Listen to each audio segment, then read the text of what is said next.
আমার হাসপাতালে যারা সিকিউরিটি তাদেরকে বলছে কোনো মারামারির ভিতরে সহজে যাবে না, এরকম বলা আছে। যাই হোক, আলহামদুলিল্লাহ হয়নি। আমি বললাম যে ওসি সাহেব, আপনি ওনাদেরকে নিয়ে যান, আপনি যে সিদ্ধান্ত দেবেন, যে মীমাংসা করে দেবেন, আমি এটা মেনে নেব। আপনি একটা সিদ্ধান্ত দেন। হ্যাঁ, ওদের দাবি আছে, কোনো ডকুমেন্ট নাই, আননেসেসারি একটা যাত্রার নামে 5 লক্ষ টাকা ওর কাছে পায়, 10 লক্ষ টাকা এর কাছে পায়, এই ধরনের জিনিস বললে তো হবে না। তো আপনি একটা সিদ্ধান্ত নিয়ে ইয়ে করেন।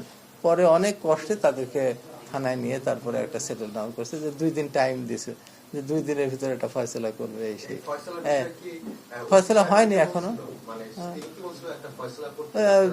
আমরা বলছিলাম তাহলে 2 দিন একটু সময় দেন, আমরা একটু চিন্তা ভাবনা করি কি করা যায়। তারপর মাঝখানে আমার কাছে মনে হয় যে না, আল্লাহ পাকি পাঠাইছে আপনাদের, যে কালীকণ্ঠের সাংবাদিক সাহেব ফোন করছেন। আমি আমি তো সারা রাতে কাজ করে সকালে ঘুমাই একটু, তাও ঘুমাইতে পারি নাই এই ঝামেলায়। অনেক সন্তুষ্ট, অনেক সন্তুষ্ট। আমি কি বলবো, সবচেয়ে যে মেসেজগুলো আপনারা পৌঁছানোর কারণেই হয়েছে, তারা তো জানেন না আসলে প্রবলেমটা হয়েছে যে gap between the message transfer, তাদের পর্যন্ত পৌঁছায় না। যারা অ্যাকশনে যাবেন তাদের পর্যন্ত পৌঁছায় না। যারা দায়িত্বে আছেন তারা হয় ভীত অথবা অন্য কোনো কারণে মোস্টলি ইনঅ্যাক্টিভ।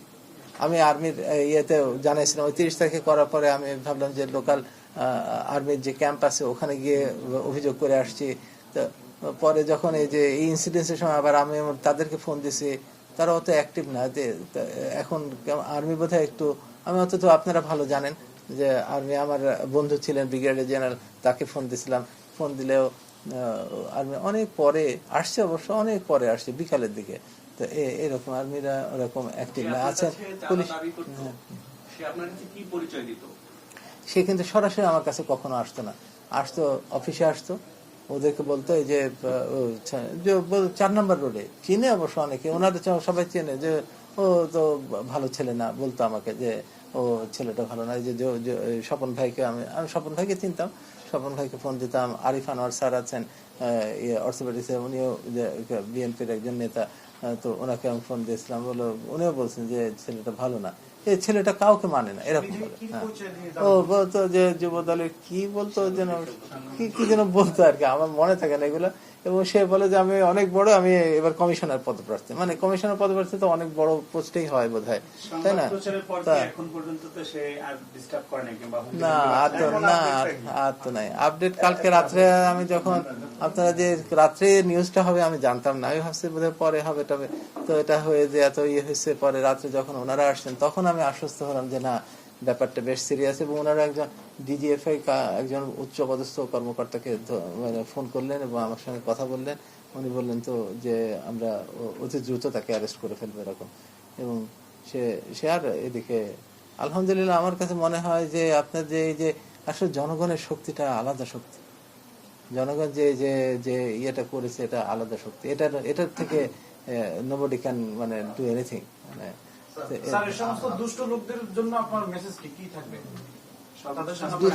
যেটা হলো যে নিউট্রাল এদেরকে দেখা উচিত। যারা প্রশাসনে আছে, যে পুলিশ বলেন, আর্মি বলেন, এটা রাজনৈতিক পরিচয় দেখা উচিত না। এটা না দেখে ওনার কনসিয়াস কি বলে, ওনার বিবেক কি বলে, সেই অনুযায়ী একজন অ্যাকশন নেওয়া দরকার।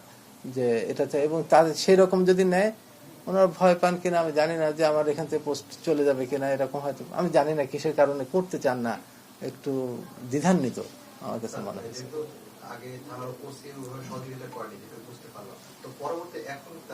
ফোন তো করেছেন, আমি এরকম ভাবে কাউকে দোষারোপ করি না, সাধারণত দোষারোপ করি না, কারণ ওনারাই তো আমাদের সেভ করবেন।